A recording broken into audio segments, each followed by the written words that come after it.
ಈ ಒಂದು ಜಿಲ್ಲೆಯಲ್ಲಿ 24 ಅವರ್ಸ್ ಎಣ್ಣೆ ಸಿಗುತ್ತೆ.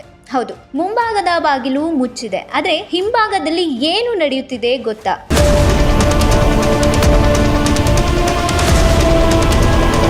ಅಥಣಿ ತಾಲೂಕಿನ ಸತ್ತಿ ಗ್ರಾಮದಲ್ಲಿ ಈಗ ದೊಡ್ಡ ಚರ್ಚೆಗೆ ಕಾರಣವಾದ ಒಂದು ಗಂಭೀರ ಆರೋಪ. ಕಾನೂನು ಹೇಳುವ ಟೈಮ್ ಲಿಮಿಟ್ ಒಂದೇ, ಆದ್ರೆ ಇಲ್ಲಿ ಕಥೆಯೇ ಬೇರೆ ಎಂದಿದ್ದಾರೆ ಸ್ಥಳೀಯರು. 24 ಗಂಟೆಗೂ ಮದ್ಯ ಸಿಗುತ್ತಿದೆಯಂತೆ. ಅದು ಹೇಗೆ ಸಾಧ್ಯ?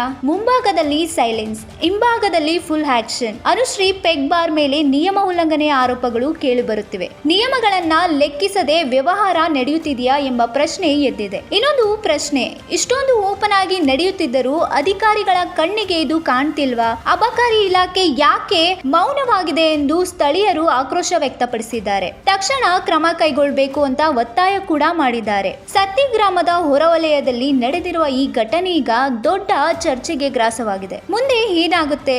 ಅಧಿಕಾರಿಗಳು ಕ್ರಮ ಕೈಗೊಳ್ತಾರಾ, ಇಲ್ಲ ಇದೇ ರೀತಿ ಮುಂದುವರಿಯುತ್ತದಾ ಅನ್ನೋದನ್ನ ಕಾದ್ ನೋಡ್ಬೇಕಿದೆ.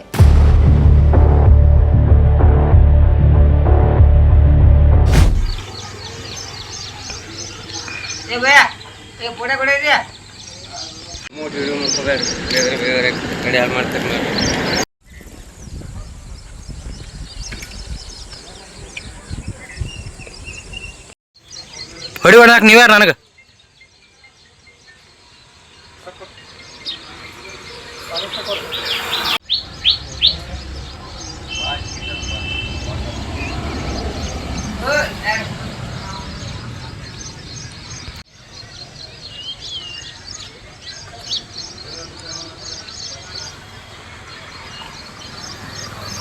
ಇನ್ನಷ್ಟು ಹೆಚ್ಚಿನ ಮಾಹಿತಿಗಾಗಿ ಸಪ್ತರ್ಷಿ ಟಿವಿ ಕನ್ನಡ ಯೂಟ್ಯೂಬ್ ಚಾನೆಲ್ ಅನ್ನು ಸಬ್ಸ್ಕ್ರೈಬ್ ಮಾಡಿಕೊಳ್ಳಿ.